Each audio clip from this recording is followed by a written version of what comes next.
हमारे यहाँ सनातन धर्म नाम की एक चीज है। सनातन मतलब शाश्वत, समय से परे। धर्म का मतलब हिंदू आदि धर्म नहीं, बल्कि नियम होता है। तो वो जीवन को चलाने वाले शाश्वत नियमों की बात कर रहे थे, और ये कि हम उनके साथ कैसे तालमेल बना सकते हैं। फिलहाल चाहे आप स्कूल गए हों या ना गए हों, आप एक महान वैज्ञानिक हों या ना हों, फिर भी आप इस धरती के सभी भौतिक नियमों का पालन कर रहे हैं, हाँ या ना? वरना आप यहां बैठकर जिंदा नहीं रह सकते। तो इसी तरह से अलग प्रकार के नियम हैं जिनकी प्रकृति भौतिक नहीं है, जो आपके भीतर जीवन की प्रक्रिया को चलाते हैं। तो उन्होंने इन चीजों को पहचाना और कहा, These are the laws which govern one's life. इन नियमों से हमारा जीवन चलता है। लेकिन कुछ समय के बाद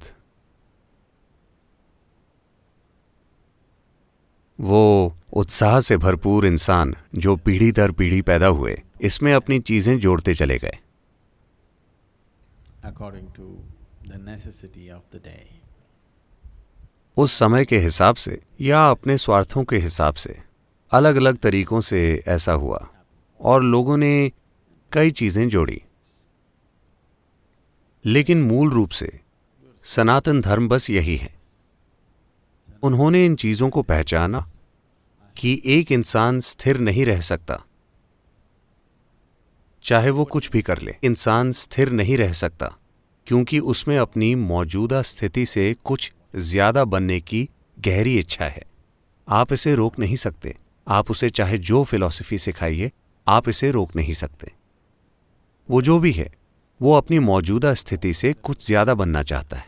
अगर वो थोड़ा ज्यादा हो जाए तो वो कुछ ज्यादा खोजेगा और फिर कुछ और ज्यादा। तो अगर आप इस पर ध्यान दें तो हर इंसान अचेतन रूप से असीम विस्तार की इच्छा रखता है।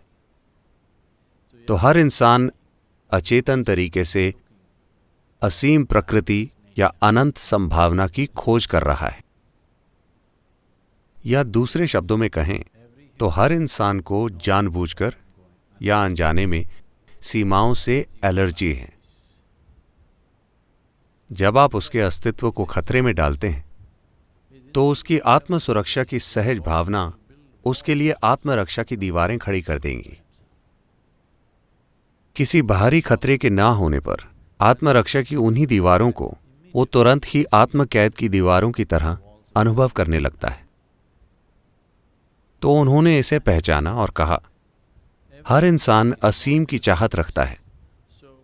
तो सबसे पहली चीज जो आपको करनी चाहिए, जैसे ही एक बच्चे में ठीक ठाक जागरूकता आ जाती है, सबसे पहली चीज जो आप उसके दिमाग में डालते हैं वो ये है कि उसका जीवन मुक्ति के बारे में है। बाकी सभी चीजें दूसरे नंबर पर हैं, क्योंकि आप वाकई सिर्फ एक इच्छा रखते हैं, असीम विस्तार की इच्छा। आपके अंदर कुछ ऐसा है जिसे सीमाएं पसंद नहीं हैं। तो आपको उस दिशा में बढ़ने के लिए क्या करना चाहिए? उन्होंने सरल नियम स्थापित किए।